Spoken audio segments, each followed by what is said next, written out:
Dans le mot paradoxe, ça va être le fil conducteur qui s'impose pour parler de la situation euh, politique, démocratique et des forces et des partis de gauche dans l'Amérique latine aujourd'hui.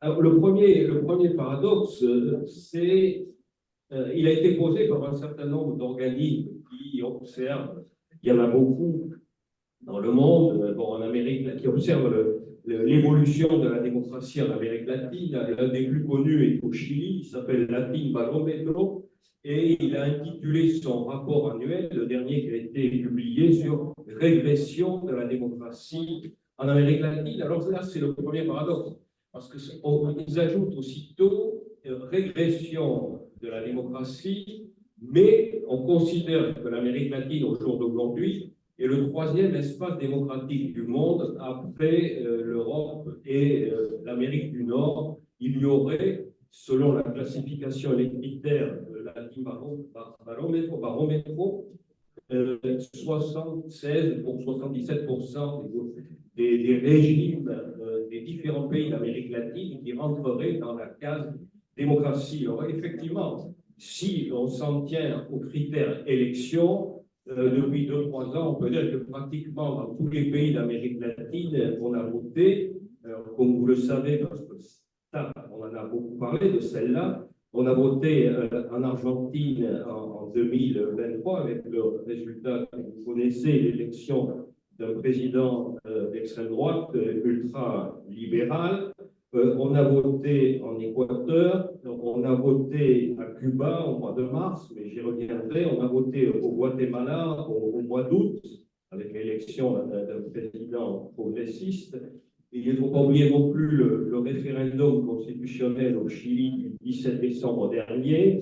La dernière élection, celle du Salvador, le 4 février, avec là aussi un résultat qui a été suivi d'assez près compte tenu du profil et du programme du candidat élu, Nayib Bukele, et le calendrier suit son cours. Donc la prochaine élection, c'est le 5 mai au Panama, le 19 mai en République dominicaine, le 2 juin au Mexique, le 27 octobre en Uruguay.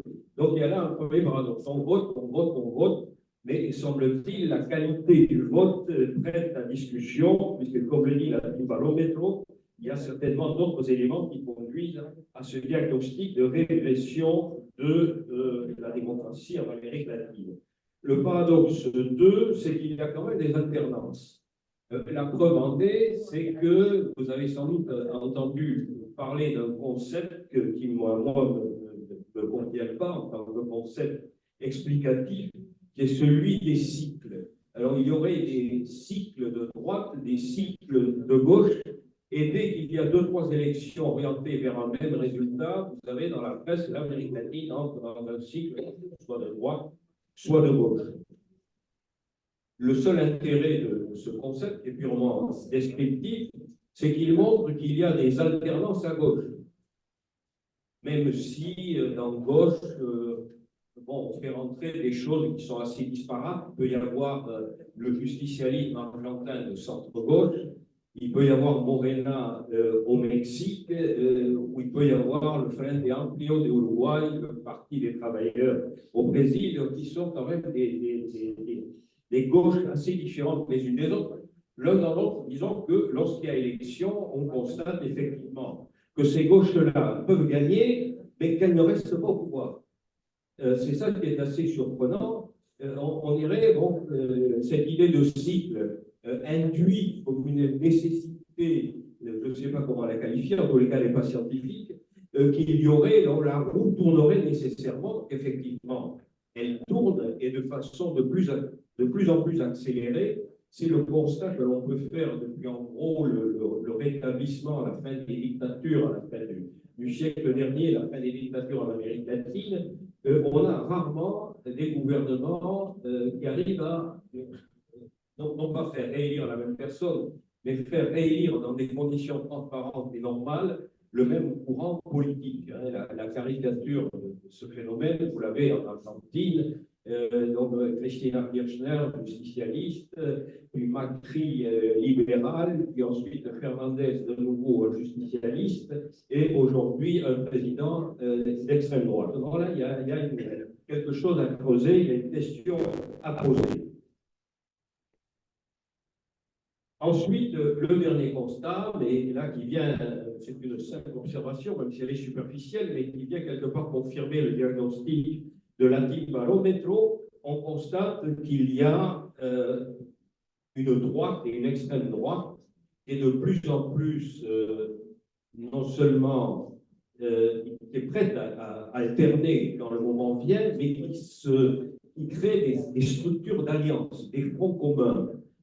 Donc c'est parti du Brésil, où il y avait eu cette conférence Foz do Iguaçu avec Eduardo Bolsonaro, Cast du Chili, il y avait déjà Milei, Uribe de Colombie.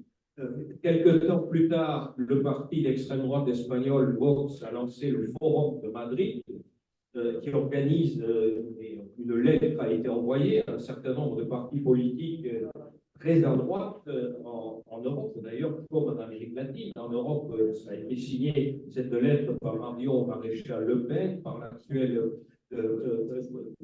présidente du Conseil de l'Italie.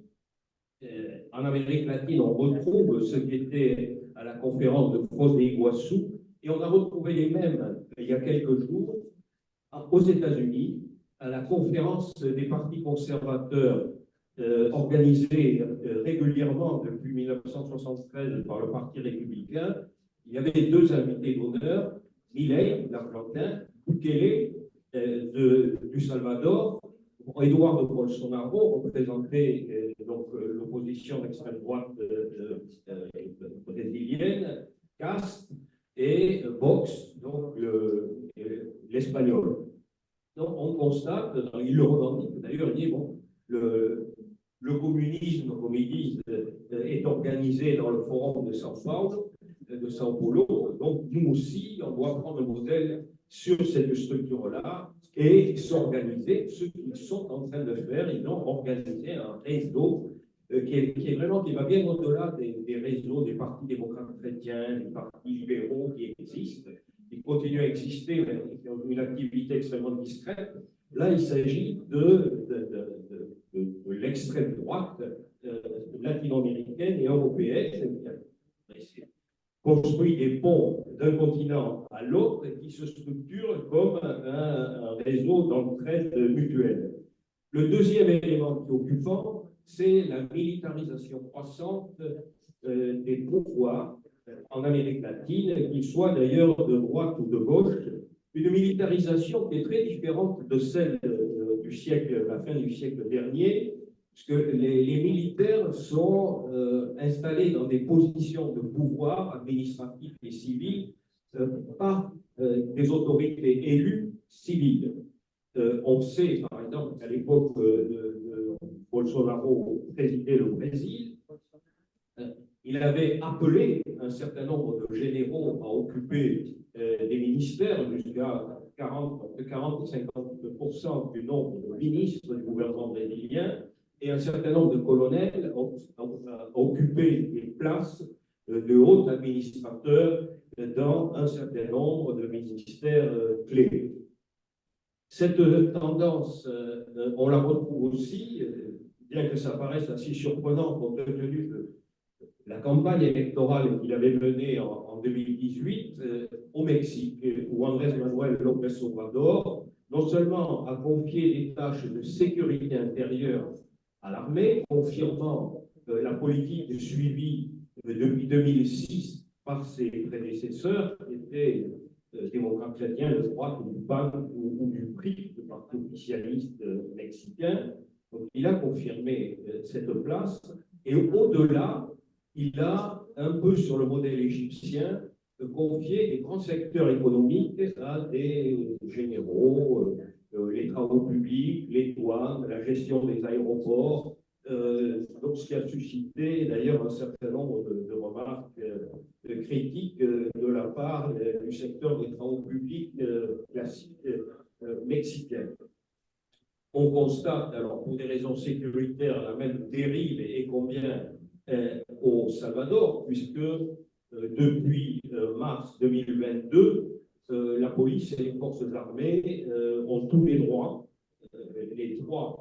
tous les mois, le Parlement du Salvador, le Parlement, comme on dit en France, bleu horizon, donc qui reflète la majorité qui soutient Nayib Bukele, vote la perpétuation de la suspension des droits élémentaires, des droits de la défense, les droits civils, avec tout ce que vous avez pu voir peut-être à la télévision, dans cette centrale, cette prison énorme où on peut enfermer plusieurs milliers de détenus qui ne sortent pas, qui vivent torse nu sur des paillasses métalliques.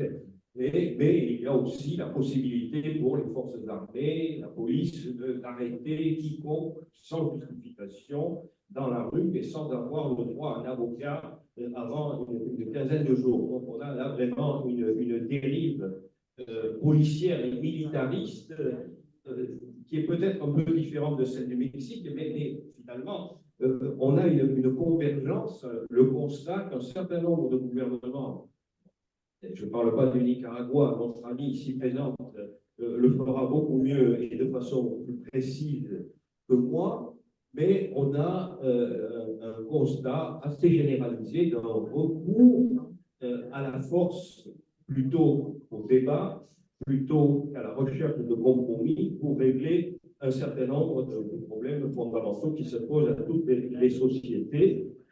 Si vous ajoutez un autre élément de distorsion démocratique, de la déformation des règles de la démocratie, ça, c'est vrai, c'était vrai au Salvador, mais le constat peut être fait également au Venezuela. Donc là, je vais m'arrêter là, parce que sinon je parlerai trop longtemps, pour venir sur la fin de mon intervention. Pourquoi les alternances de gauche, lorsqu'il y en a, sont-elles suivies par des alternances de droite? Pourquoi cette histoire cycle qui est relevée par la presse, donc que l'on peut constater de façon caricaturale, mais très parlante en Argentine, avec un élément malgré tout dans ces alternances, c'est que le constat que l'on peut faire, c'est qu'on a l'impression que les électeurs, pendant quelque temps, font une alternance classique, centre-gauche, droite, droite-gauche, mais que maintenant, ils ouvrent la voie à des outsiders, des nouveaux venus, qui sont des radicalisés comme Nayib Bukele ou comme Milei. Après tout, comme l'ont dit explicitement en réponse à des sondeurs, des journalistes, un certain nombre d'électeurs de Javier Milei, pourquoi ne pas l'essayer à lui? Il n'a jamais gouverné, il ne sera pas pire que les autres. Les autres étant ceux de la droite et ceux de la gauche traditionnelle. Alors, la question qui est vraiment posée, et en particulier au gouvernement de gauche, au parti de gauche, aux forces de gauche, qui sont arrivées à des responsabilités de gouvernement en Amérique latine, est-ce qu'elles ont opéré, répondu aux attentes essentiellement sociales que leur posait la population? Si l'on prend pour l'Argentine, quelles qu'en soient les raisons, les statistiques de la pauvreté, de l'inflation, du travail informel, on ne voit pas vraiment de changement entre la fin du mandat de Mauricio Macri, dont le candidat ultralibéral mais libéral, et Alberto Fernandez, le président sortant du parti justicialiste, du péronisme, si vous voulez. Bon, ce qui est étonnant, le constat que l'on peut faire, mais là il y a peut-être aussi un autre déficit de la part de la gauche, c'est qu'elle n'a pas su transmettre le message, pour rester sur que le programme Millet pouvait être appliqué, contrairement à ce que J'ai écouté un séminaire, je te rappelle juste après, ça. série d'INEMSI et autres, L'important, Ça va, c'est... c'est cool que je découvre parce que Bon, problème, il applique, il essaie d'appliquer, il a des difficultés parce qu'il n'a pas la majorité au Parlement, il fait tout son possible pour appliquer son programme, et maintenant il va chercher de l'aide du côté de Trump et du Parti républicain des États-Unis. Donc il y a là un premier déficit. Le second, c'est que si il n'y a pas de changement, la société réagit. Si la gauche ne lui offre pas de perspective électorale supposant qu'il y ait une vraie alternance sociale en élisant des candidats de gauche, on assiste à une décomposition de la société et une montée, par exemple, de la délinquance qui est l'Amérique latine, hors pays en guerre, et le pays où et le continent, le sous-continent, pardon, où le taux d'homicide est le plus élevé au monde. Donc, cette délinquance qui est générée par un déficit, un énorme déficit social, à un certain moment, provoque une réaction de rejet de la part de la population, rejet qui est à l'origine de l'élection, du raz-de-marée électoral qui a porté Nayib Bukele au pouvoir le 4 février, même auparavant, en 2019, au Salvador, avec les conséquences que l'on voit, mais qui sont assumées par la population. Il y a eu des sondages qui ont été faits auprès des électeurs salvadoriens. Pourquoi votez-vous pour cet homme? Vous avez eu des guerres civiles, vous êtes battu pour la démocratie. Il est en train de vous couper vos droits fondamentaux. Et les gens disent, bah, parce que moi je suis travailleur informel et maintenant je peux mettre mon chariot dans la rue, je peux aller, moi, j'ai des enfants à l'école, je peux aller les chercher à l'école sans me faire agresser, etc. etc.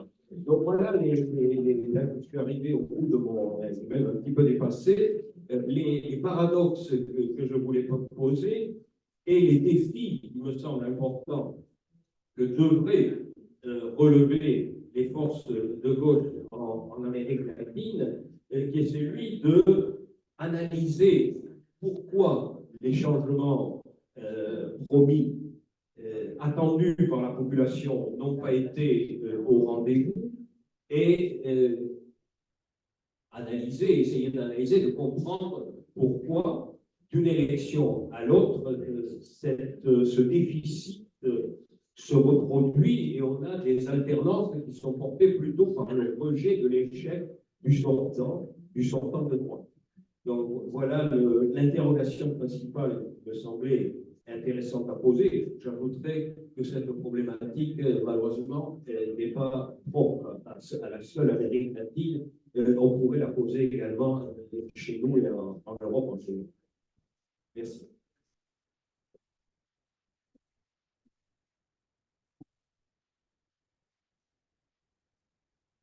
Beaucoup, Jean-Jacques, et sans plus attendre, je passe la parole à Michael. Merci. Je me sens très honoré de partager cette table avec la commandante de l'État. C'est vraiment un sentiment exceptionnel. Bien. Maintenant, je vous demande la permission de...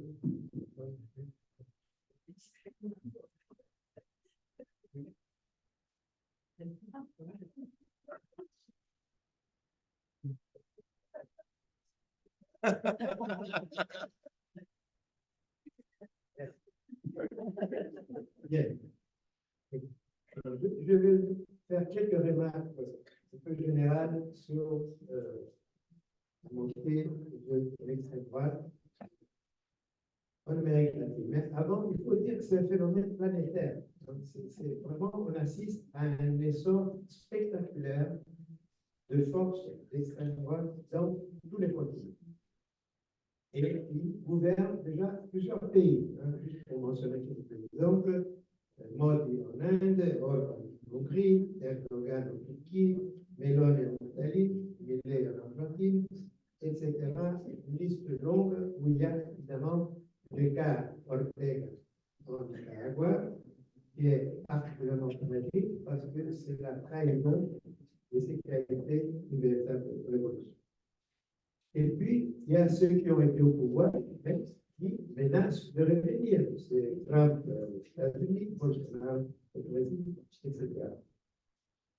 Alors, je pense que la caractérisation de fasciste ou pseudo-fasciste peut s'appliquer à certains, à tous de ces cas.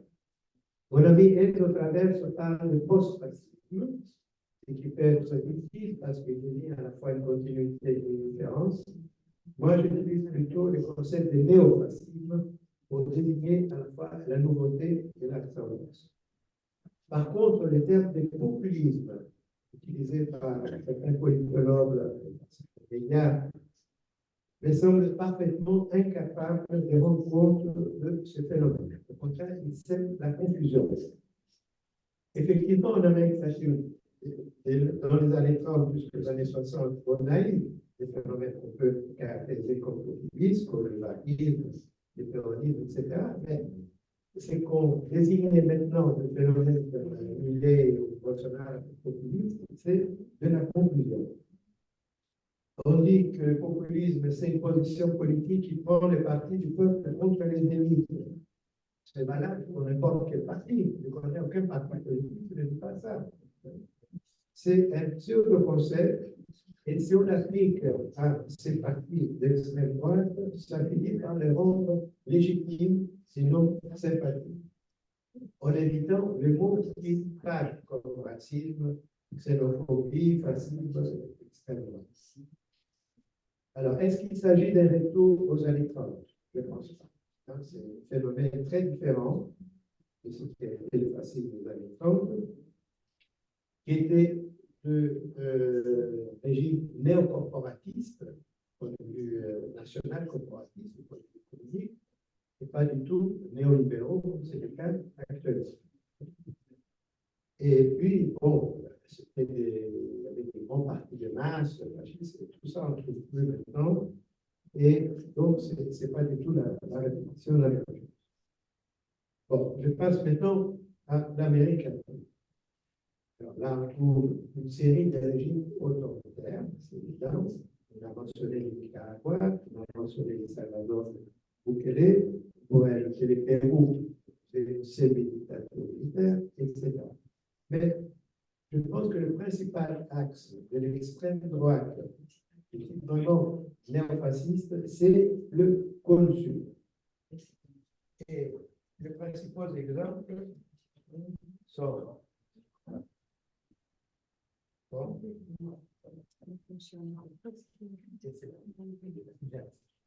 les principaux exemples, c'est évidemment Milei en Argentine, mais Bolsonaro et sa bande, ils ne sont pas au pouvoir, ils restent une force considérable, et les mêmes vaut pour le parti radical de Castro au Chili.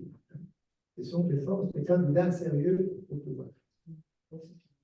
Alors, ils sont différents, hein, ces trois-là.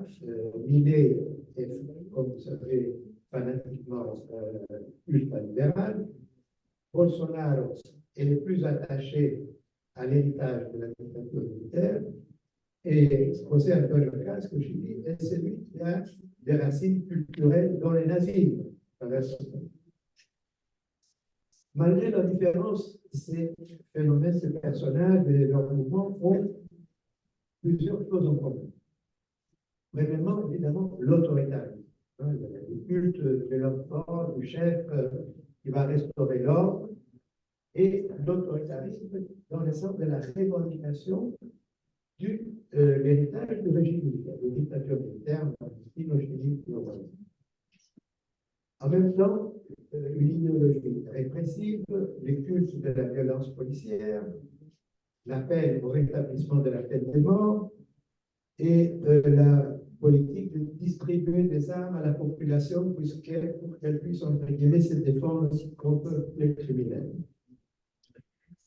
Ensuite, il y a un aspect proprement conservateur. Mais on ne peut pas définir ces mouvements-là comme simplement conservateurs. C'est autre chose. Mais ils ont un aspect conservateur dans la prétendue défense de la famille, entre guillemets, c'est-à-dire les refus de l'avortement, l'intolérance envers les dissidents sexuels, etc. Et dans ce sens, dans cette dimension conservatrice, ces partis ou ces régimes ou ces dirigeants s'appuient sur les églises néo-pentecostales et, dans certains cas aussi, catholiques.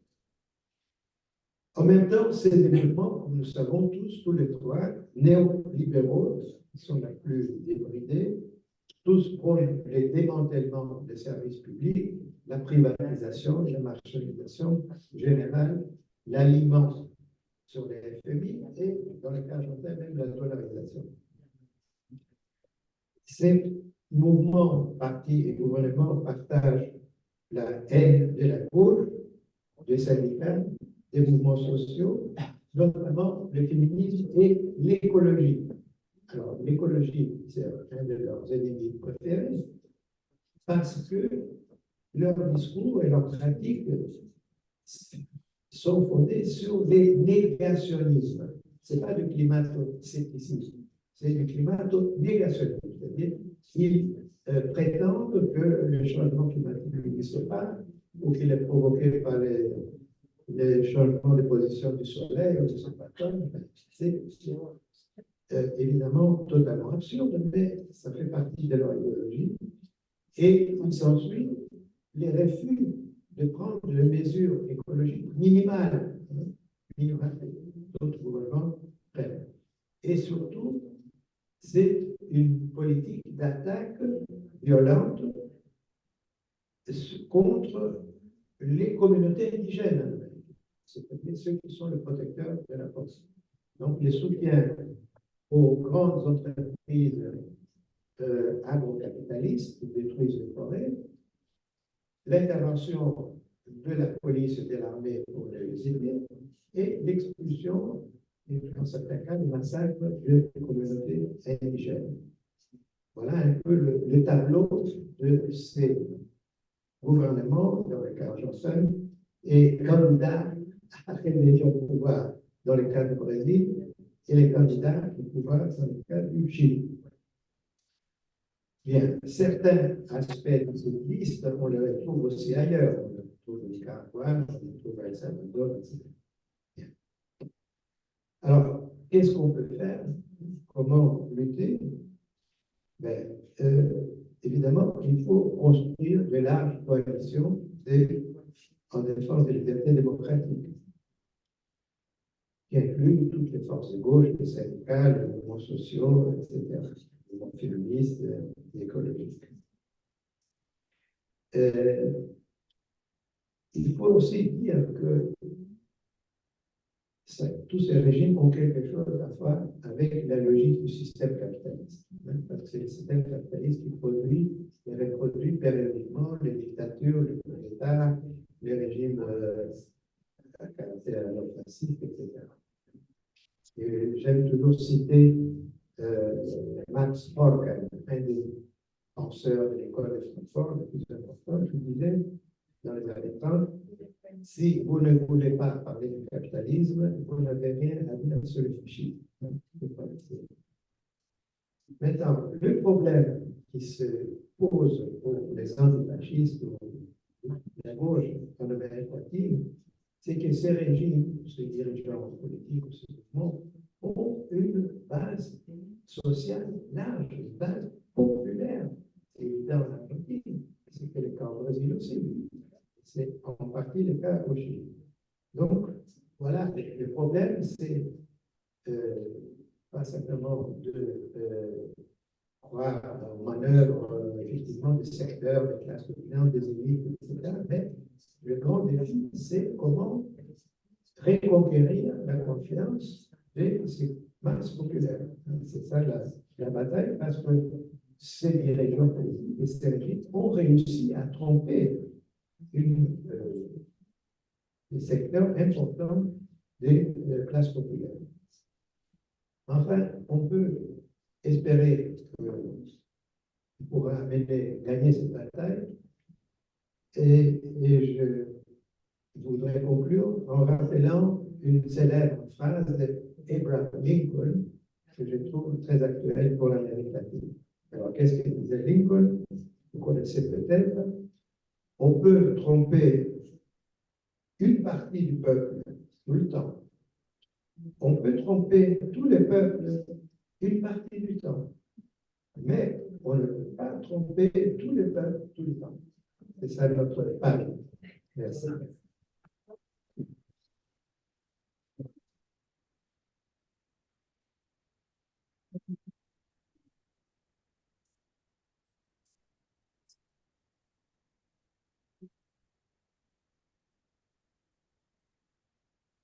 Merci, Michael, pour cette intervention. Et sans attendre, je passe la parole à Monica qui va s'exprimer en espagnol et qui va être gratuite.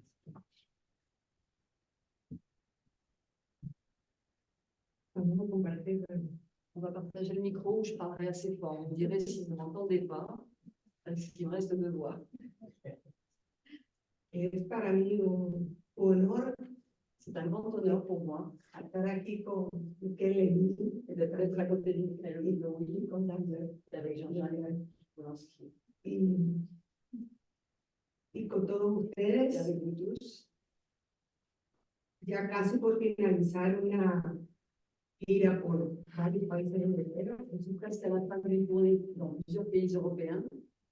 en donde hemos andado hablando de Nicaragua Nous avons pu parler du Nicaragua como continuidad de una visita de trabajo a Brasil, dans la continuité de visites de travail que nous avons effectuées au Brésil, Uruguay, en Uruguay, en Argentina, Argentine, Chile, au Chili, invitados por el presidente Boric al 50 aniversario del golpe, invité par le président Boric au 50e anniversaire du coup d'État, y en México. et au Mexique également. En todos esos países, Dans tous ces pays, para hablar de la paradoja nous avons parlé de ce paradoxe y de la dramática et situación de la situation dramatique de Nicaragua. du Nicaragua. Y dramática y trágica, como decía Miquel, Dramatique et tragique à la fois, comme le disait Michael, porque Daniel Ortega regresó al gobierno en el 2007, parce que Daniel Ortega, qui est revenu au pouvoir en 2007, después de que estuvieron tres gobiernos clasificados como de derecha, après 3 gouvernements successifs classifiés à droite, y regresó como que si fuese la segunda etapa de la revolución lui est revenu au pouvoir comme si c'était la deuxième étape de la révolution, para hacer una gestión que él denominó cristiana, socialista y solidaria. soi-disant pour réaliser une œuvre chrétienne, socialiste et solidaire. Pero desplegó rápidamente Mais très rapidement, una programática económica absolutamente neoliberal. il a appliqué un programme économique totalement néolibéral. Podría muy bien ser la de Milei o la de Bolsonaro, Ça pourrait être le programme de Milei ou de ultra Bolsonaro, neoliberal, ultra néolibéral, con todas las facilidades para el gran capital, en donnant toutes les facilités, toutes les possibilités au grand capital, una expresa alianza con los banqueros de Nicaragua, en passant une alliance explicite avec les secteurs bancaires au Nicaragua, concesiones mineras en cédant des concessions minières. que ya llegan a 111 On en décompte 111 aujourd'hui. y el 25% del territorio nacional está concesionado a las minerías a partir de la llegada de Ortega. Depuis l'arrivée d'Ortega, 25% du territoire national est entre les mains des compagnies minières. Una en concesión. paradoja también porque juntamente con eso, extractivismo sobre los bosques protegidos por las comunidades indígenas, como se describía aquí, En même temps, il y a eu le pouvoir donné à l'extractivisme dans les forêts au détriment des communautés indigènes, comme le rappelait Michael, para la explotación masiva ganadera, pero también para las explotaciones mineras. pour l'exploitation massive de l'élevage, mais aussi pour les exploitations minières. Pero llega también al gobierno montado de forma absolutamente clara sobre la corrupción. Mais c'est un gouvernement qui s'est fait de façon très claire aussi sur la corruption. Todos los fondos que generosamente dio el gobierno de Venezuela tous les fonds que lui avait attribués généreusement le gouvernement du Venezuela, au fueron Nicaragua, manejados de forma totalmente privada. ils ont été utilisés de façon totalement privée, on les No privatise. pasaron por el presupuesto de la República Ils ne sont pas passés par les budgets de l'État. y sirvieron para que comprara canales de televisión, Ça a servi à Ortega à acheter des canaux de télévision, participar en inversiones de supuestamente energías alternatives, alternativas. pour supposément prendre des parts dans des compagnies qui allaient développer des énergies supposément En alternatives, donde todos los allegados participan, où tous les proches d'Ortega participent. pero Nicaragua tiene la energía más cara de todo Mais il faut Centroamérica. savoir qu'au Nicaragua, nous avons l'énergie la plus chère de toute l'Amérique centrale. Y vino acompañado también de los fenómenos que aquí han descrito del uso del ejército y de la policía como instrumentos de represión. Il est arrivé aussi avec des phénomènes dont on a parlé, c'est-à-dire l'utilisation de l'armée et de la police pour la répression. El régimen se describe como autoritario Ce régime, on peut le décrire comme de autoritaire, forma absoluta porque Daniel Ortega fue absolument. el candidato del Frente Sandinista en 1984. Il faut rappeler qu'Ortega avait été le candidat du FSLN en 1984, El candidato en 1990, en 90, el candidato en el año 1996, de nouveau le candidat en 96, 2001, en 2001, 2011, en 2011, 2017 en 2017 y 2021. et en 2021. O sea, ya lleva 3 reelecciones continuas Il y a 3 sin réélections incluir la de la continues revolución. depuis le début de la Révolution. Y se describe como autoritario también porque Il est autoritaire aussi. para garantizar ese poder Pour garantir son pouvoir, reeligió una y otra vez al jefe del ejército, c'est lui qui a réélu une fois puis une autre le même chef des armées, que de acuerdo a la ley debía de cambiar cada 5 años. alors que selon la loi, ce chef des armées devait changer tous les 5 ans. Y para tener contentos a los generales que quedaban excluidos por esa reelección, Et pour satisfaire les généraux qui étaient de fait exclus par cette réélection permanente du même chef des armées, los pasó a ocupar cargos de ministros, il les superministros a nommés, donc ces généraux, ministres, y superministres, una serie de et responsabilidades leur a donné d'autres en responsabilités las que también ha favorecido los negocios de la institución militar Il a aussi aidé les affaires que pouvait faire l'institution militaire, le business, y los negocios de particulares et de los les, militares. et les affaires privées de chacun des militaires aussi. Eso explica Ça explique cómo cuando la gente protesta frente a políticas neoliberales, pourquoi, lorsque les gens protestent face à ces politiques néolibérales, recurrió a la represión. pourquoi Ortega a fait appel à la répression. Es muy conocido el caso del 2018 Le cas, porque hubo 355 asesinados, le cas de 2018 est très connu parce qu'il y a eu 375 assassinats, pero ya antes habían asesinado indígenas mais avant, il y avait déjà eu beaucoup de morts parmi les communautés y indigènes. dirigentes gremiales apresados Il y avait eu des dirigeants syndicaux emprisonnés por encabezar distintas protestas. parce qu'ils avaient pris la tête de différentes protestations. Así que cuando llegamos al 2018 En 2018, y se asesina a 355 personas y resultan heridos 2.000 manifestantes y 800 prisioneros, lorsqu'il y a eu donc 375 assassinats, 2000 manifestants blessés et 800 800 personnes es emprisonnées, solo una manifestación más del carácter autoritario, represivo, corrupto del régimen de Daniel c'est une Ortega. nouvelle manifestation du caractère autoritaire, répressif et corrompu du gouvernement Ortega, du régime Ortega. Y de inmediato ocurrió lo que es más conocido. Et ensuite, on a assisté, Literalmente en Nicaragua están suspendidas todas las garantías de una constitución democrática. toutes les garanties prévues par une constitution démocratique ont été suspendues au No hay Nicaragua. libertad de prensa, Pas de liberté de la presse, no hay libertad de organización, pas de liberté de d'organisation, ni de movilización, de mobilisation, reunión, de réunion, de asociación, d'association. 4.000 organizaciones han sido ilegalizadas y sus bienes confiscados. 4000 organisations et associations ont été mises hors la loi et leurs biens ont été confisqués. Miles han tenido que salir al exilio. Des dizaines de milliers de personnes sont parties en exil. Cientos siguen estando en prisión Il y a encore plus de 100 y personnes qui sont en sometidos a prison. un régimen de tortura prácticamente permanente. Ils subissent des tortures pratiquement permanentes. El exceso de restricciones se puede entender claramente si vemos que también hasta personeros de la jerarquía católica han sido prisioneros. Et cette restriction des libertés atteigne un paroxysme lorsque l'on voit que même des personnes de la hiérarchie religieuse ont été emprisonnées. Más de 100 sacerdotes y Plus de 100 religiosas están en el exilio Plus de 100 también, prêtres et o sœurs desterrados. sont soit en exil, soit ils ont été privés de leur nationalité hors du pays. Más de 300 hemos sido desnacionalizados. Plus de 300 personnes ont été déchues de leur La nationalité. desnacionalización es una medida que solo conocimos en el caso de Hitler, masivamente. Le fait de déchoir les gens de leur nationalité, c'est quelque chose qu'on avait connu d'une façon aussi massive que sous Hitler.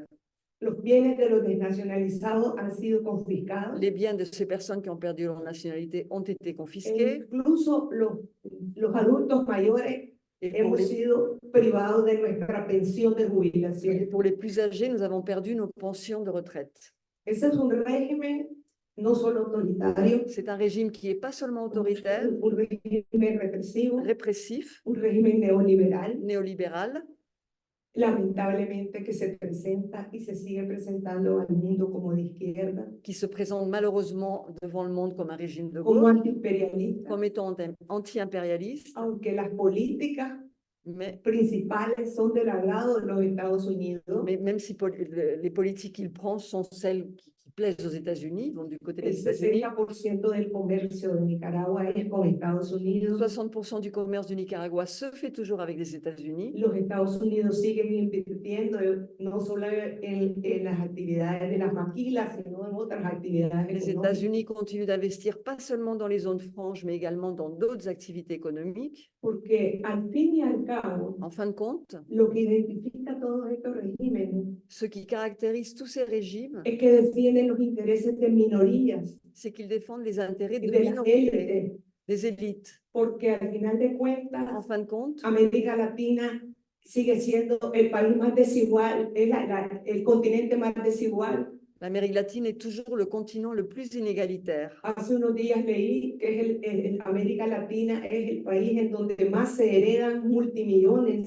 J'ai lu récemment que l'Amérique latine, c'est un des pays où l'on hérite le plus de fortune de Y las multimillions, masas están excluidas. alors que les masses sont complètement exclues Y de toute llegan richesse. estos gobiernos que se dicen de izquierda Et des gouvernements Y qui no se prétendent de resuelven. gauche, qui ne résolvent pas cette y las situation-là. jóvenes Et les jeunes piensan, las izquierdas no resuelven. Les jeunes se disent donc, les gauches, elles ne résolvent ¿Qué es lo rien. que ha pasado en el caso de Nicaragua? C'est ce qui s'est passé au Nicaragua. Creen que lo que está gobernando ahí es de izquierda, Et les jeunes croient que ce que es el ce qui gouverne au sandinismo, Nicaragua, c'est quelque chose qui serait de gauche, du sandinisme. y se abrazan entonces a ideas Et donc, conservadoras. ces jeunes peuvent se tourner vers des idées plus conservatrices. Porque además En de plus neoliberal, de extractivista, d'être néolibéral extractiviste Ortega es neoconservador, Ortega. misógino. et conservateur, il est misogyne. Uno de los pocos países en donde el aborto terapéutico está penalizado en el caso de C'est Nicaragua. un des rares pays où l'avortement thérapeutique est de nouveau pénalisé. Y todas las organizaciones de mujeres feministas son perseguidas. Et les organisations de femmes, les organisations féministes sont les premières persécutées. Quisimos traer el caso de Nicaragua para ejemplificar lo que es un régimen autoritario, Le cas de Nicaragua sert despótico à démontrer ce qu'est un régime autoritaire despotique y muy cruel. et très cruel, Y además mesiánico, et en plus messianique. porque la pareja presidencial Le se ha couple- elegido utilizando incluso elementos de la religión Le couple présidentiel agit en utilisant même des éléments de la religion. como los salvadores de Ils se Nicaragua, présentent comme les y se sauveurs, presentan como el ejemplo de lo que se debe hacer en otras partes del mundo. Et il se présente comme un exemple pour ce qui devrait être fait ailleurs dans le monde. Quiero cerrar diciendo de que los nicaragüenses Je veux terminer en vous disant que les Nicaraguayens,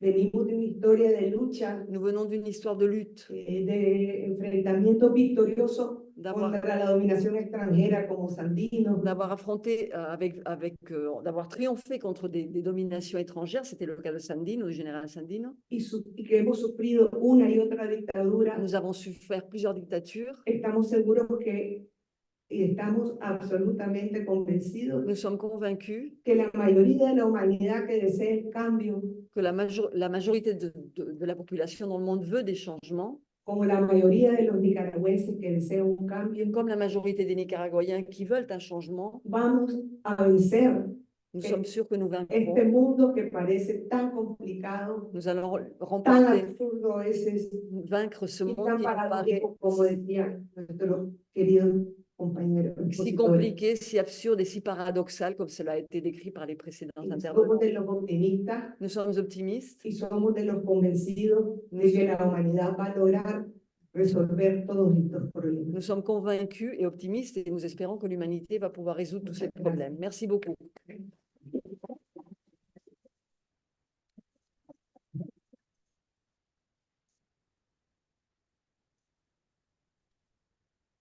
Merci beaucoup, Monica, et pour ce témoignage, cette présentation. On a une demi-heure pour débattre, discuter entre nous, et donc sans plus attendre, c'est rare parce que souvent il reste 10 minutes pour donner la parole à la salle. Donc je cède le micro à qui veut le prendre en demandant tout de même aux gens qui interviennent de faire des interventions brèves pour justement nous donner la possibilité d'avoir un vrai débat et un dialogue. Merci.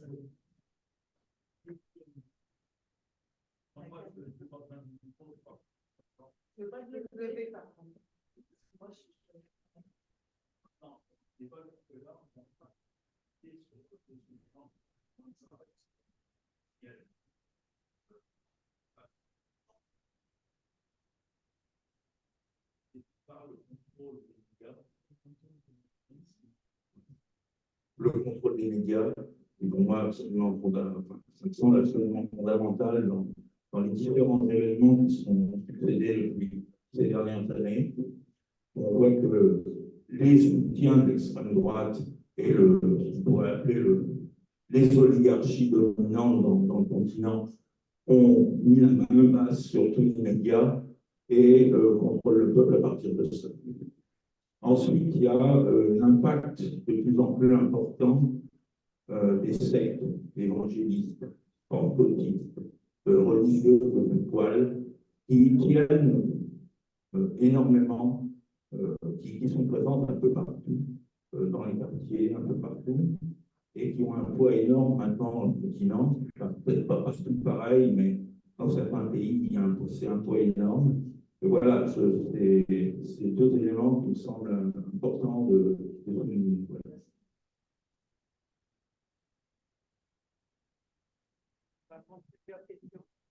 Oui, bonsoir. Moi, je me demandais sur un point que M. Louis a bien insisté sur l'aspect vraiment climato-négationniste des forces réactionnaires. Et c'est vrai que c'est un point que j'ai l'impression que les forces progressives ou de gauche libertines ont eu longtemps du mal à se positionner sur ça, faire l'extractivisme, le respect aux normes capitalistes, au système capitaliste. Et là où du coup ils vont organiser les forces réactionnaires en disant puisque ça va être le chaos, il nous faut de l'ordre, de la sécurité, de l'autorité en face à ça, je me demandais quel discours commençait à tenir les forces progressives sur les changements et l'organisation d'une société future qui inclut les bouleversements climatiques en cours.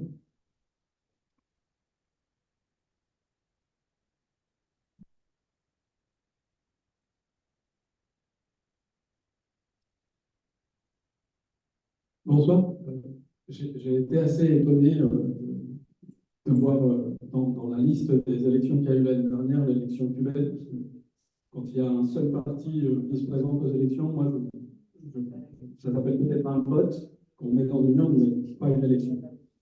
Et ce que je voulais poser comme question, c'est, on a parlé des différentes façons dont les régimes autoritaires de droite apparaissent, et on a un peu éclipsé les mêmes phénomènes sur le régime vénézuélien, cubain et nicaraguayen. Alors, nicaraguayen, on a eu un peu plus un aperçu.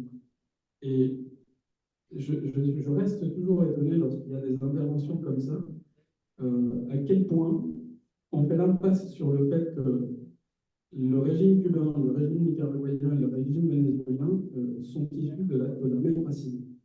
C'est des régimes où une révolution a été trahie.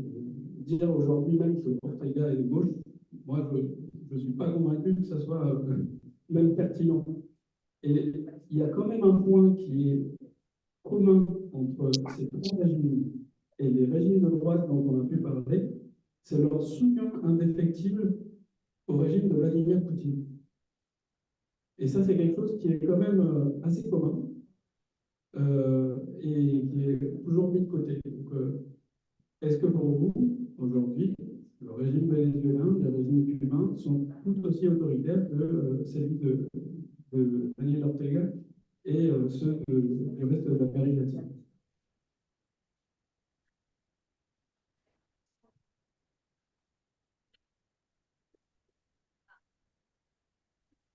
Pas de souci.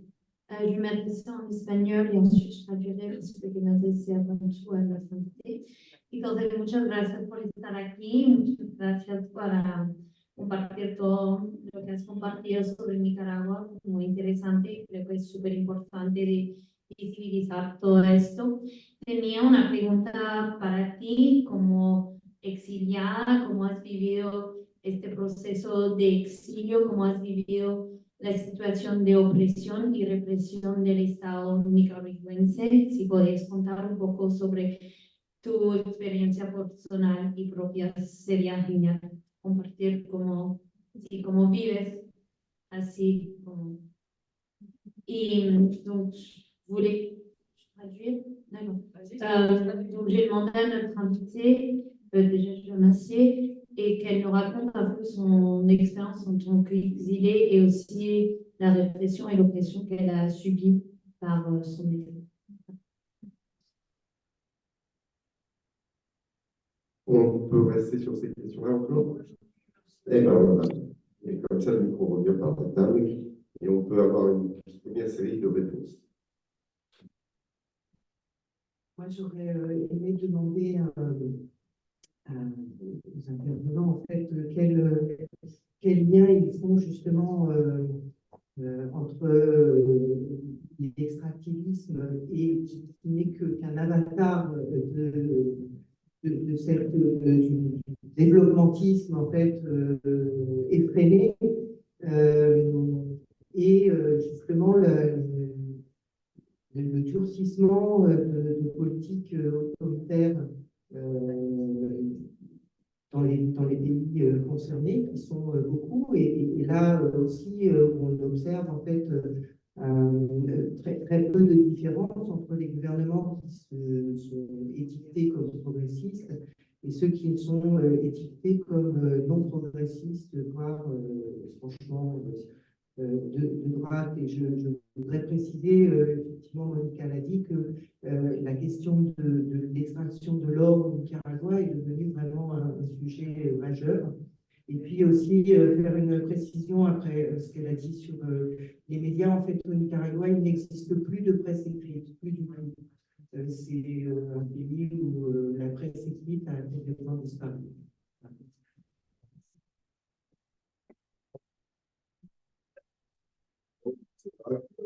On voulait réagir aux différentes. On commence par là. Bueno, ya explicaba nuestra amiga que en Nicaragua no hay prensa escrita, ni prensa televisada, ni prensa radial libre, ni radio libre. lo que han hecho los periodistas, más de 200 periodistas exiliados, es transmitir a través de YouTube o de las redes sociales, por supuesto con muchas limitaciones, programas, 1 o 2 programas por semana, 1 hora por día. Y efectivamente creo que es clave dentro de los procesos de dominación, el control de los medios de comunicación. Y por eso es que Ortega priorizó desde un primer momento el control de los medios de comunicación. C'est pour cette raison qu'Ortega, dès le premier moment, à son retour, il s'est donné comme première tâche de prendre la main sur les moyens de communication. También hay que decir que Ortega intentó controlar la Iglesia Católica e hizo un pacto con la Iglesia Católica originalmente. Il a également essayé de contrôler l'Église catholique et au départ, il avait passé un pacte avec l'Église catholique. Pero la misma represión del 2018 Mais la répression de 2018 hizo que un sector de esa iglesia a fait qu'un rompiera secteur de cette Église rompe avec le y régime tratara de levantar la bandera de los derechos humanos, y por eso es la represión contra los sacerdotes y en défendant les droits humains. D'où cette répression accrue contre una represión contra la jerarquía, il y a eu une répression pero no en sí contra la religiosidad popular, mais pas contre la religiosité populaire. porque hay un fenómeno más bien de intentar utilizar la religiosidad popular Au contraire, le régime essaie d'utiliser la religiosité con populaire fines de control. pour contrôler la Y population. por eso sí hay arreglos con algunos sectores de las iglesias Et evangélicas. donc, il y a des arrangements avec certains secteurs des églises évangéliques. Y finalmente quería decirle a la joven que hizo una pregunta así personal, À la jeune fille qui m'a posé une question plus personnelle, que el exilio y la migración forzada es algo terrible. l'exil et la migration forcée est quelque chose de terrible. Y es más aún cuando ya uno está ya mayor de edad. Et c'est plus difficile quand on a un certain âge. Nosotros hemos tenido no solo que exiliar nosotros, sino todos nuestros hijos están en el exilio. Nous avons dû quitter notre pays, mais aussi tous nos enfants ont dû quitter le pays. Después de exiliarnos también nos quitan todos los medios de vida. Après avoir dû quitter notre pays, nous avons enlevé tout. Cuando ya uno no está en condiciones de encontrar rápidamente un trabajo. Alors qu'il est difficile à nos âges de trouver rapidement un travail. Entonces creo yo que la violación de esos derechos humanos no debe de ocurrir bajo ningún concepto, en ningún tipo de régimen, llámese como se llame. Et moi, je pense que cette violation des droits humains ne doit pas se faire. Y que la humanidad tiene que avanzar en la defensa de esos derechos Et que l'humanité doit avancer dans por la encima de diferencias ideológicas y políticas. quelles que soient nos différences idéologiques et politiques. Y lo decimos también sobre la base de nuestra propia vida y nuestro propio testimonio. Et nous disons ça à partir de notre propre expérience et notre propre témoignage. Oui. Alors, oui, le contrôle des médias, effectivement, c'est un problème, soit par le gouvernement directement, comme on peut avoir et dans d'autres cas, mais dans d'autres pays, par l'oligarchie, effectivement, comme vous avez dit tout à fait. Bon, cela dit, le pouvoir des médias est énorme, mais il n'est pas absolu. Hein, parce qu'on a vu au Brésil, par exemple, la première fois que Lula a gagné les élections, tous les médias étaient contre lui. Il a gagné. Au Bolivie, Evo Morales, tous les médias étaient contre lui. Pourtant, il a dit. Donc, on ne doit pas sous-estimer la capacité du peuple à prendre une certaine distance envers les discours des médias. Mais c'est vrai que c'est un problème. C'est un problème. Bon, alors, les gouvernements de droite autoritaires, néofascistes, etc., bon, sont climato-négationnistes. Mais qu'est-ce qui se passe avec la gauche? Et effectivement, le bilan écologique de la gauche n'est pas formidable. Hein, c'est-à-dire l'extractivisme continue à se développer dans toute l'Amérique latine, quelle que soit la couleur du voile. C'est-à-dire, on ne doit pas non plus mettre tout le monde dans le même sac. Bon, entre Bolsonaro et Lula, il y a une différence très importante. Bolsonaro a laissé disons, les grands propriétaires et la police, etc., détruire la forêt et expulser les indigènes. Ça a changé. Hein? Avec Lula, ça a changé. Mais le programme extractiviste continue, notamment par rapport au pétrole.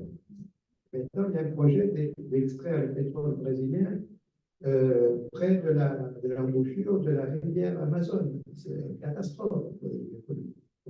Donc là, effectivement, il y a un combat à être mené au sein de la gauche elle-même pour que disons, la question écologique soit prise sérieusement en compte par les partis, les mouvements, les syndicats, les gouvernements publics.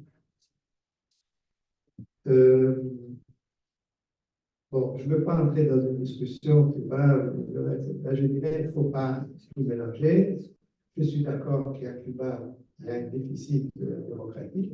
C'est le cas, il y a un dérive autoritaire de Venezuela, tout ça c'est vrai, mais ce n'est pas la même chose que pas mettre dans le même sac. Il y a, je pense, des différences qui sont importantes. Voilà, j'ai terminé, je passe. Bien, je vais essayer de. Il y a une résonance. Bon, on va voir si ça marche. Oui, c'est bon? Non. Alors, pour essayer de prendre les questions dans l'ordre, donc effectivement, dans les instruments qui sont utilisés traditionnellement pour se maintenir au pouvoir, la droite et maintenant l'extrême droite, il y a la guerre des mots, la prise de l'occupation des cerveaux. Donc, la culture, les médias sont des éléments qui sont utilisés. Donc là, il y a une contradiction, un paradoxe de plus, mais une contradiction. Bien souvent, la gauche, ceux qui se présentent de gauche, comme on le voit au Nicaragua, ils répondent par la mainmise, par le capital, les grandes fortunes, les grands moyens de communication, par une mainmise tout aussi inacceptable par le pouvoir d'État. Alors que la presse est censée être plurielle pour faciliter la prise de conscience et de décision des citoyens. Donc c'est un problème qui n'a été résolu par personne. Il est posé d'ailleurs en France aujourd'hui, comme vous le savez, par un certain groupe de presse qui ne se comporte pas comme un groupe de presse démocratique. Mais là, il y a effectivement un vrai problème et les tentatives de le résoudre en Équateur avec Correa ou au Venezuela, on ne peut pas dire qu'elle soit satisfaisante, qu'on arrive dans une situation identique, partant de points de vue opposés.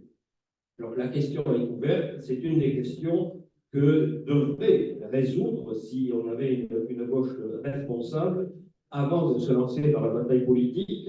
Les partis de gauche, les forces progressives devraient avoir des propositions destinées à garantir la pluralité de la presse. En ce qui concerne ce que vous avez appelé les sectes, pour être plus précis, ce sont les évangélistes pentecôtistes, ce qu'on appelle la théologie de la prospérité. Donc, ce sont vraiment les églises qui sont en communion, si je puis dire, avec le système économique dominant. Celui qui gagne de l'argent, c'est celui qui a le regard de Dieu sur lui. Bon, ces religions de la théologie de la prospérité qui reposent sur l'apport financier aux pasteurs d'environ 10% que doivent laisser les fidèles à la religion, à leur guide religieux, valorisent l'individu, la concurrence. Donc, ils sont vraiment des systèmes qui sont en prise avec le système dominant et les pasteurs constituent un réseau plus efficace qu'un réseau de partis d'extrême droite, disons. Malheureusement, le constat que l'on peut faire, si je me réfère au cas du Brésil, c'est que dans les favelas, dans les quartiers populaires, les partis de gauche, ou quelques partis que ce soit, ont disparu. L'État est pratiquement absent. et les seuls lieux de sociabilité sont offerts par les églises pentecôtistes. Donc là, il y a effectivement un vrai problème, et on arrive dans la situation brésilienne actuelle où vous avez au Parlement un groupe, un intergroupe des députés pentecôtistes. Et alors que l'État est laïque, il célèbre une sorte d'office religieux toutes les semaines dans une salle du Congrès. C'est totalement interdit par la Constitution. Donc le problème existe au Pérou, le problème existe au Chili, il existe au Mexique et juste en Argentine à un degré moindre qu'au Brésil. Cela dit, on va voir ce qui se passe en Argentine, avec l'accroissement des inégalités, des taux de pauvreté. Le taux de pauvreté annoncé en Argentine en janvier aurait fait un bond de 10 à 15%. Donc, il est possible, j'avais constaté ça en Argentine au moment de la grande crise de 2001, que ces églises fassent des adeptes face à des gens qui sont désespérés, qui n'ont personne à qui parler et qui vivent des problèmes vitaux de survie, donc que ces églises proposent de compenser. En ce qui concerne les problèmes de l'extractivisme, de l'écologie, on se trouve là face à une double difficulté. Les gouvernements latino-américains, les budgets fonctionnent sur les impôts à l'exportation, même si ce sont des impôts qui pourraient être plus élevés, ils reposent sur l'encouragement de l'exportation de matières premières brutes ou de produits agricoles également bruts, comme le soja. C'est comme ça que la Chine est devenue le premier partenaire économique du Brésil, du Pérou, de la du Chili, le deuxième de l'Argentine et également le deuxième ou le troisième de la Colombie, du Mexique, de Cuba et de la plupart des pays d'Amérique latine. Donc, cette aspiration des matières premières d'Amérique latine, comme celle d'Afrique par la Chine, encourage la primarisation des économies. C'est un problème qu'il faut également aborder dans la mesure où souvent la Chine est considérée comme faisant partie du Sud profond au même titre que le Chili ou l'Uruguay.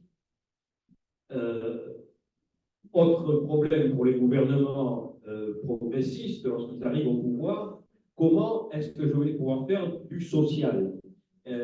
Comment faire du social alors que j'ai des élections dans 4 ans ou 6 ans au Mexique?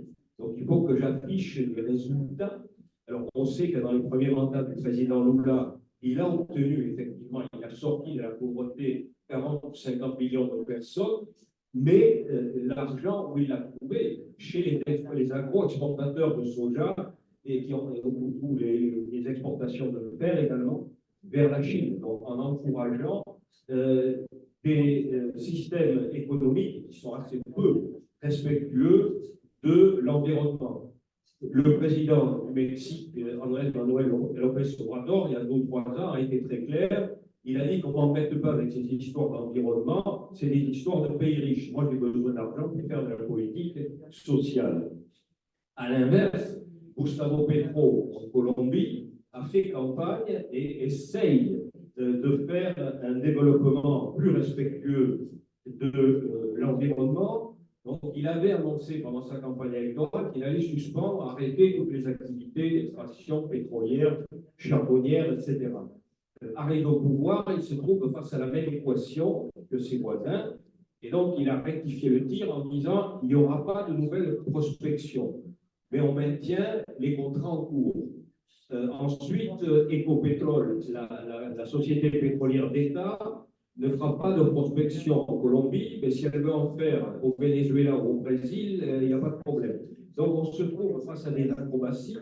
Le ministre de l'économie de la Colombie est passé l'année dernière à Paris, je l'ai écouté, je lui ai posé la question, mais par quoi allez-vous remplacer les revenus que vous tirez de l'exportation de charbon? La plus grande mine de charbon à ciel ouvert du monde se trouve dans le nord de la Colombie, et de pétrole. Et la réponse m'a laissé un peu stupéfait par le tourisme.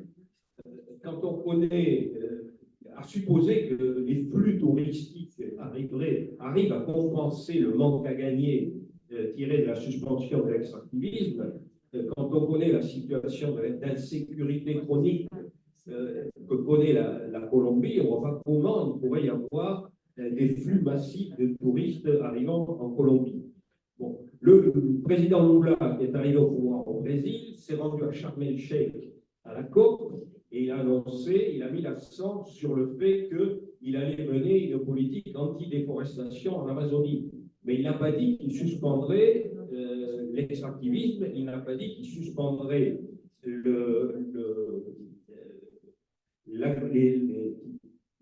qui contrôlerait, disons, les agro-industriels. Lorsqu'il s'est rendu en Chine en voyage officiel en tant que président, il était accompagné plus d'une centaine d'agro-exportateurs parce que lui aussi se trouve face au même dilemme. Bon, je vais mettre le paquet sur la question de la déforestation parce que la communauté internationale nous embête là-dessus, parce qu'effectivement, il y a des populations autochtones qui sont victimes de cette politique du tout soja et donc de la déforestation, mais ça n'ira pas plus loin. Donc, effectivement, la déforestation a baissé de 40% sur l'Amazonie, mais pas les politiques de soutien aux agro-exportateurs de soja. Et donc, on a également une demande de Lula d'une signature de l'accord de libre-échange entre l'Union européenne et le Mercosur. Donc, on voit les contradictions. Pour lever ces contradictions, je reviens à mon propos initial, il ne suffit pas de dénoncer la droite ou l'extrême droite, il faut être attractif et il faut être constructif. Il faut avoir des programmes cohérents pour les électeurs et des programmes cohérents permettant d'afficher un changement de modèle économique et d'autonomisation vis-à-vis du système économique international. La dénonciation ne suffit pas. Les électeurs, on le voit au Salvador, on l'a vu en Argentine, ils sont prêts à passer les bagages à l'extrême droite si ce qu'ils ont dans l'assiette ne change pas. En ce qui concerne Poutine et le Venezuela, la Colombie et le Nicaragua, j'irai plus loin. Je dirais que ça concerne toute l'Amérique latine. Toute l'Amérique latine, quasiment toute, a condamné l'invasion de l'Ukraine par la Russie.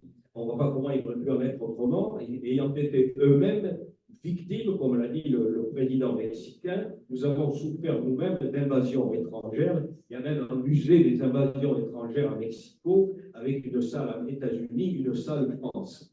Donc, tous ces présidents-là sont contre l'invasion d'un pays membre de l'ONU par un autre pays membre de l'ONU. Mais les sanctions à la Russie, non. Comme l'a dit, je reviens à Gustavo Petro, dans sa campagne électorale, il a dit, mais moi, on me demande de sanctionner la Russie, de participer à des livraisons d'armes, etc. Mais qu'est-ce que peut la Colombie? Diplomatiquement, qu'est-ce que je peux faire? Rien. Militairement, qu'est-ce que je peux faire? Rien. Et si j'applique les sanctions, c'est une balle que je me tire dans le pied, parce que j'ai besoin d'intrants agricoles fabriqués en Russie, fabriqués en Ukraine. Moi, je peux me fâcher avec personne. Donc, Nayib Bukele, d'ailleurs, tout habitant d'extrême droite, a aussi a refusé d'appliquer les sanctions. Il a peut-être eu la formule qui a fait le plus mouche. Il a dit, bon, écoutez, les États-Unis, un jour, ils me disent, le méchant, c'est celui-là, et le jour suivant, ils me disent, bon, le méchant est le bon, et le bon, maintenant, c'est le mauvais. Et donc, moi, pas question que je rentre dans ce circuit-là. Le Salvador n'a rien à faire dans cette histoire Ukraine-Russie, qui est encore une fois une histoire européenne. C'est comme ça que c'est vu dans la plupart des pays d'Amérique latine. Cela dit, en ce qui concerne le Venezuela et Cuba, on peut effectivement faire un certain nombre de remarques. Bon, les trois pays ne sont pas gérés de la même façon, mais effectivement, il est difficile de considérer que ce sont des modèles de démocratie. La Constitution de Cuba dit que tous les citoyens ont droit à participer à des élections transparentes, à délai régulier. Je ne me rappelle plus quel est l'article de la Constitution. Là, l'article est parfait, mais il y a un autre article qui dit qu'il n'y a qu'un seul parti, c'est le Parti communiste cubain qui a une relation particulière avec le peuple et qui est donc le seul autorisé à participer à des élections. Bon, effectivement, là, ça pose problème. Et au Venezuela, applique ce qu'a tenté d'appliquer d'ailleurs sur un autre continent, c'est le président sénégalais. Il y a des élections, mais les candidats les plus crédibles, susceptibles de gagner l'élection, sont arrêtés, expulsés avant l'organisation des élections. Lorsqu'il y a eu une élection sans problème en 2015 au Parlement du Venezuela, l'opposition a gagné et immédiatement la réponse, ça a été de la part du Parlement sortant de modifier la composition du tribunal constitutionnel qui a pris une décision, la décision d'autoriser le gouvernement à gouverner par décret, donc passer outre, parce que pourrait voter l'Assemblée législative en 30, et ensuite des élections à une Assemblée constituante ont été organisées selon un mode électoral ayant permis au gouvernement d'avoir une majorité, et cette Assemblée constituante s'est arrogée les pouvoirs législatifs, ce qui n'est pas autorisé dans un pays démocratique normal. Une constituante ne va pas se substituer à une Assemblée législative, donc, et ainsi de suite. Donc, je veux dire, il y a effectivement un véritable problème. C'est l'un des paradoxes que doivent affronter les partis de gauche en Amérique latine. C'est pas simplement d'ailleurs Cuba, Nicaragua ou le Venezuela. Sur un autre terrain, les partis progressistes qui cherchent à avoir une autonomie internationale, tous, qu'ils soient d'ailleurs Cuba, comme Cuba, le Nicaragua et le Venezuela, se disent anti-impérialistes, mais il y en a eu d'autres, comme le Mexique, qui a également essayé de se dégager de la tutelle des États-Unis, mais c'est plus facile à dire qu'à faire, et bien souvent, il y a un refus de regarder ce qui se passe, notamment de la part du président brésilien au Venezuela, au Nicaragua et à Cuba, en raison de cette nécessité de découpler ce qu'on peut dire en tant que progressiste dans son pays et sur la nécessité d'avoir des alliés pour se désengager de la pression internationale, du système de l'ordre international imposé par les États-Unis. Et donc le président brésilien, notamment le 30 mai de l'année dernière, a été très clair. Il a convoqué, invité ses pairs d'Amérique du Sud, quels qu'ils soient, de droite ou de gauche à Brasilia, pour créer ce qu'il appelait le consensus, qu'on appelle le consensus de Brasilia, en disant oublions nos différentes idéologies. Il faisait allusion, par exemple, à la présidence par intérim du Pérou, qui n'est pas un modèle de démocratie, qu'il a tenu à inviter, contrairement à ce que souhaitait le président colombien Gustavo Petro, avec cette idée derrière la tête, j'ai besoin de tout le monde si je veux devenir un acteur international qui pèse et qui soit susceptible de modifier les règles du jeu du système international. Donc voilà, je crois que je ne veux pas trop m'attarder, je crois que j'ai fait le tour des questions.